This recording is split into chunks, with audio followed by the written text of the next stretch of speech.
అవసరం మార్కెట్ వచ్చింది. మన అధికార పార్టీ వాళ్ళు మన కాలు మొక్కాల్సిన అవసరం వచ్చింది. మేము బస్కి వెళ్ళిపోతాం, మీరు కార్డు తీసుకు వెళ్ళిపోండి సార్. మీకు బిల్లార్లో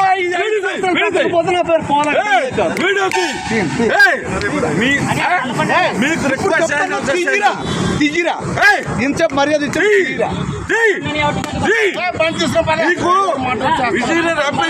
ఫోన్ చేస్తుంది వదలవా ఫోన్ చేసాను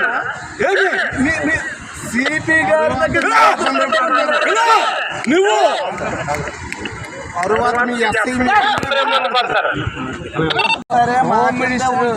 హోమ్ మినిస్టర్ అయినా సరే మీకెందుంటే చేయాలి సార్. ఇది రేపు పొద్దున మీడియాకి వెళ్తే ఇది మాట రేపు పొద్దున మీడియాకి వెళ్తే బాగోదు సార్. పొద్దున ఇది మీడియాకి వెళ్తే బాగోదు సార్. అచ్చెన్నాయుడు గారి తాలూకు ఇలా డ్రంగం చేయడానికి కోఆపరేట్ చేయలేదు పోలీస్ వారికి. మీకు సంబంధం లేదు, మీరు ఆగండి సార్. మీరు అభ్యాసం ఆగండి. నిన్నే చెయ్యి మా కానిస్టేబుల్ సిపి గారు very serious about that. Training మీరు తీసుకొచ్చానండి రెస్పాన్సిబిలిటీ. ఆడికి వద్దంటే అదవా డ్రింక్ చేశాను, అది తప్పు.